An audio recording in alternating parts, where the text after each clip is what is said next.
Hello, Martina. Hello, Ran. You're a philosophical practitioner here in Switzerland, and you're also a politician. You Yes. are a parliament member. Yeah.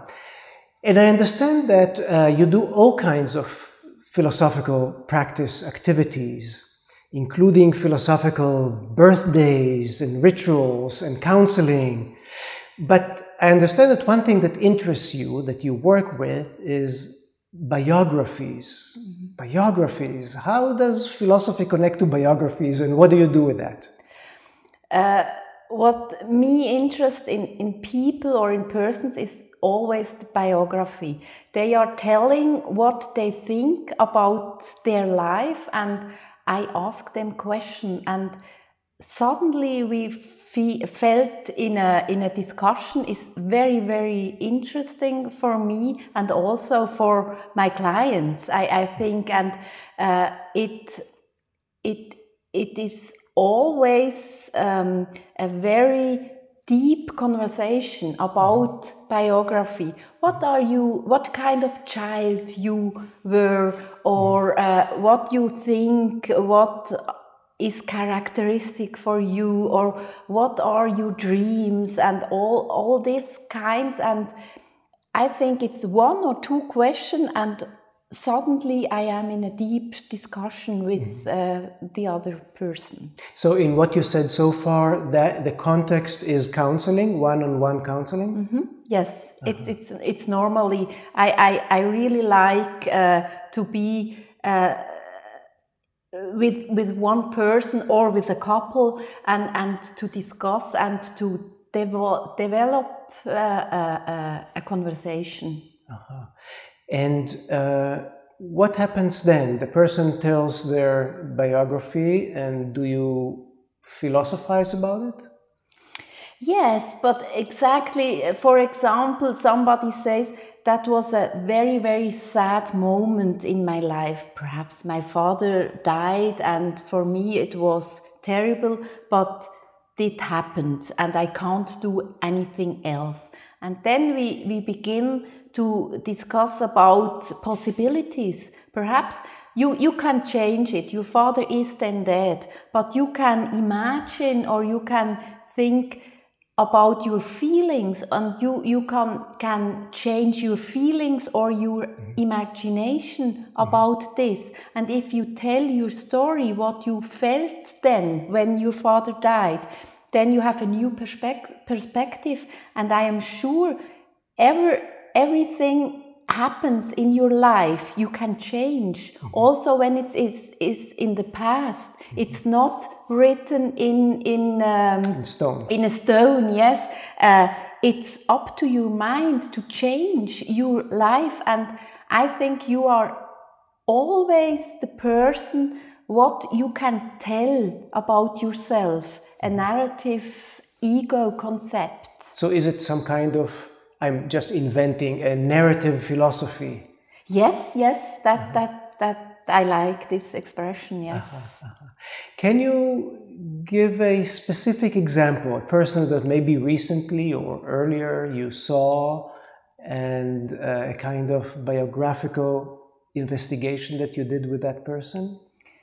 Yeah, that was, I had a woman, she came every week about 6 years in my praxis, and she had a very, very hard relationship with her mother, and her mother died, and then she had a completely, she felt very sad, but also she had a very anger about her mother. It was a very strong feeling, and during the discussion or the talks, the sessions over the years, she learned that this anger she can change, that this feeling mustn't be till her end of her life. She can change this feeling.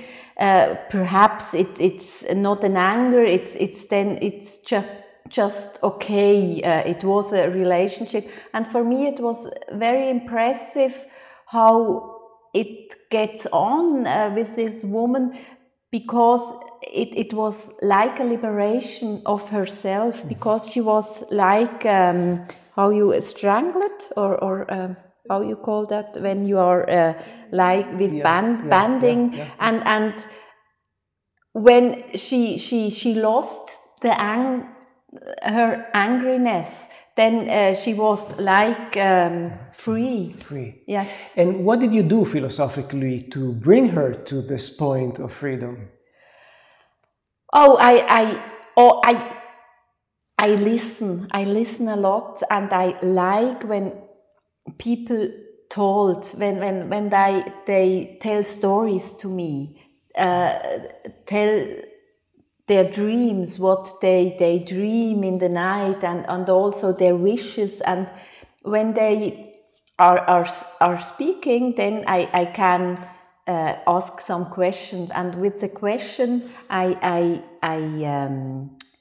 guide a little bit the direction, and I really like this kind of reflection. And most people come to me, they really like to talk because they have some words and they are reflective. Can you tell us some an interesting moment from that particular case of this woman that you just described?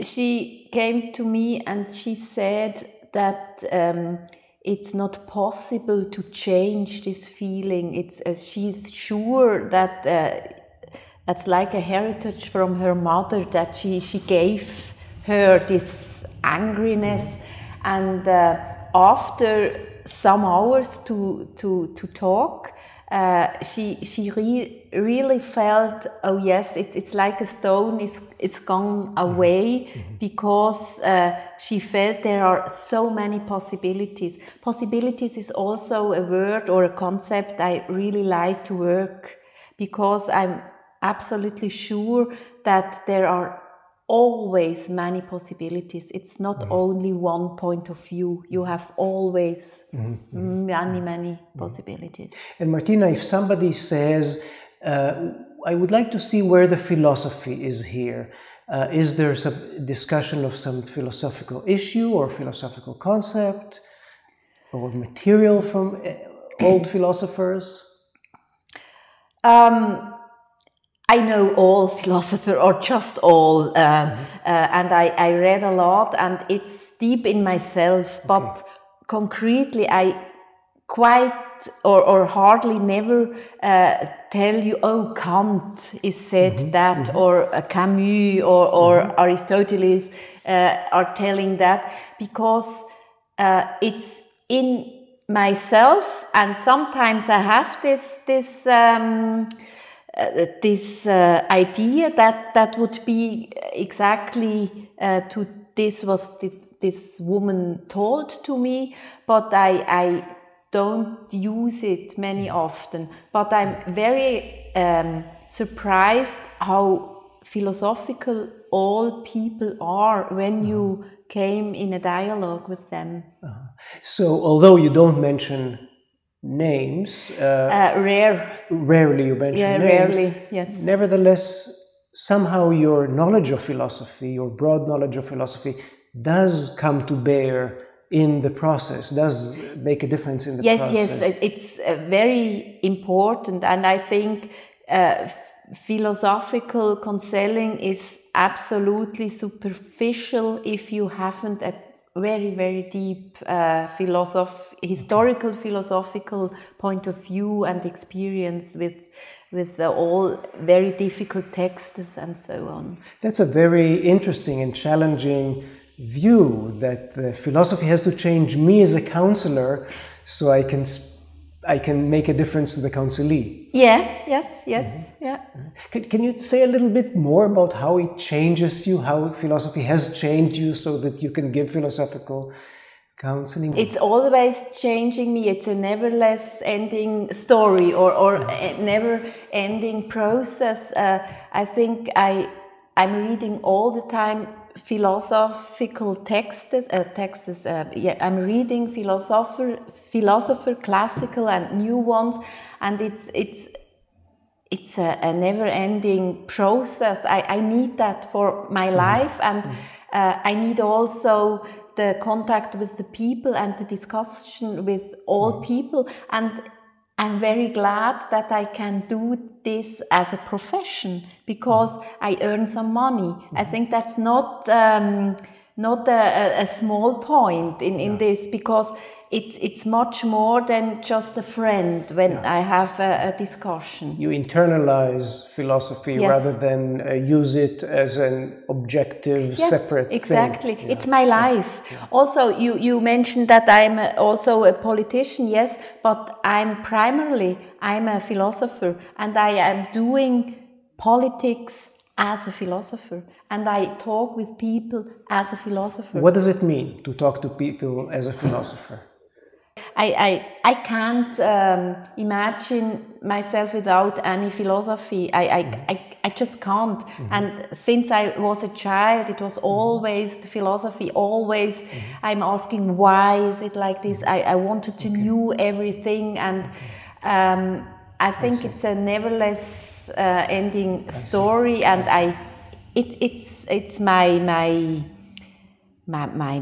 kick of life. I couldn't do anything.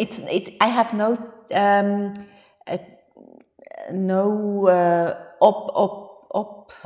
option. Yes, I have no option. I have to go this, and I'm very satisfied that I can do this in this way.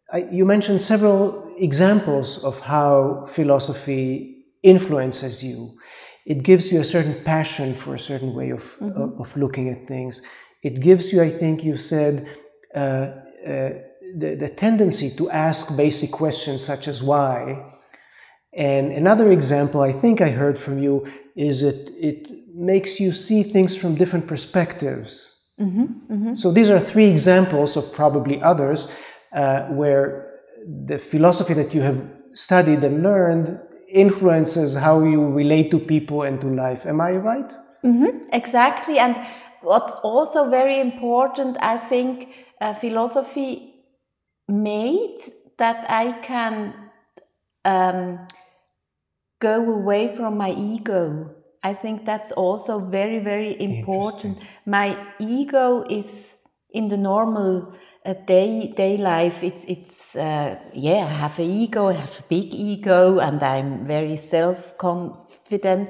But in a conversation, I lose my ego. It's gone, and that I really like. If I don't feel myself in a frontier, or I don't feel here I'm ending. It's going, and it's not physical. Or not only physical. It's also in my mind. It doesn't. It's a liberation from the ego, I think. That's fascinating. That philosophy, when it is internalized, makes my world bigger than a self-centered world. Yes, much bigger. That's a very good very formulation. Very interesting. Well, thank you very much, Martina. Thank you, Ron. Thank you very much.